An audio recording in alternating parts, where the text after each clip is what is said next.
తెలంగాణలో సంచలనం సృష్టించిన ఫోన్ ట్యాపింగ్ కేసులో కీలక పరిణామం చోటు చేసుకుంది. ఫోన్ ట్యాపింగ్ కేసులో కీలక సూత్రధారి అయిన ఎస్ఐబి మాజీ చీఫ్ ప్రభాకర్ రావు ఇవాళ హైదరాబాద్కు రాబోతున్నారు. అమెరికా నుంచి ఆయన వస్తున్నట్లు తెలుస్తోంది. ఫోన్ ట్యాపింగ్ కేసులో కీలకంగా ఉన్న ప్రభాకర్ రావు చుట్టూ ఈ కేసు తిరుగుతోంది. దీంతో ఆయన్ను విచారిస్తే మరిన్ని నిజాలు వెలుగులోకి వస్తాయని దర్యాప్తు బృందం భావిస్తోంది. ఎస్ఐబి చీఫ్గా ఉండి ఫోన్ ట్యాపింగ్కు పాల్పడ్డ ప్రభాకర్ రావు రాజకీయ నేతలు, ప్రముఖులు, వ్యాపారుల ఫోన్లు ట్యాప్ చేశారన్న ఆరోపణలున్నాయి. ఇక ఇప్పటికే ఈ కేసులో మాజీ అదనపు ఎస్పీలు నాయని భుజంగరావు, మేకల తిరుపతన్న కస్టడీలో ఉన్నారు. అదేవిధంగా టాస్క్ ఫోర్స్ మాజీ ఓఎస్డీ పి రాధాకిషన్ రావుకు సైతం 14 రోజుల పాటు జ్యుడిషియల్ రిమాండ్ విధించారు కోర్టు. మరోవైపు ఈ కేసులో భుజంగరావు అరాచకాలు ఒక్కొక్కటిగా వెలుగులోకి వస్తున్నాయి.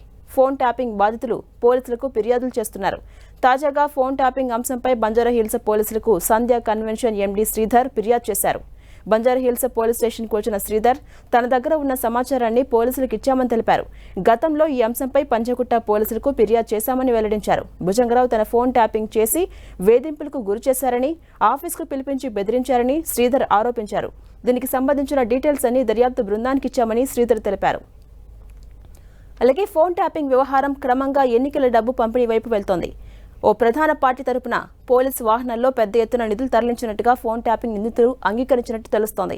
త్వరలోనే కొందరు రాజకీయ ప్రముఖులకు పోలీసులు నోటీసులు ఇచ్చే అవకాశం ఉంది.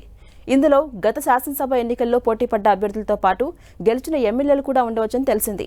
ఇదే విధంగా జరిగితే ఫోన్ ట్యాపింగ్ వ్యవహారం రాజకీయంగా మరింత సంచలనంగా మారబోతుంది.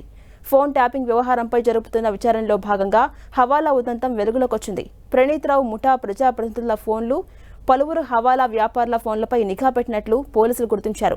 ముఖ్యంగా ఇటీవల ముగిసిన ఎన్నికల సందర్భంగా కొన్ని పార్టీల నాయకులు, సహచరులు, మద్దతుదారుల ఫోన్లపై నిఘా పెట్టి వారు తరలిస్తున్న డబ్బును పట్టుకున్నట్టుగా పోలీసులు అనుమానించారు.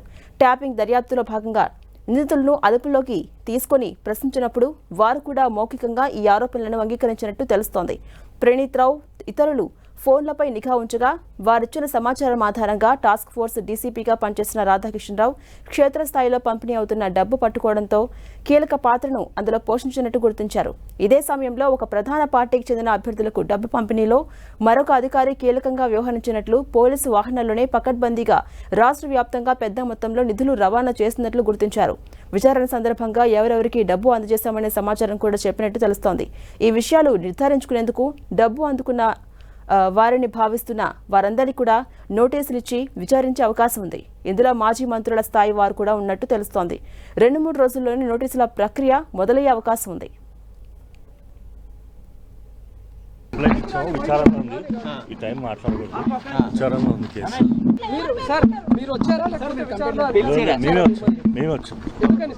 కంప్లైంట్ ఇచ్చాము.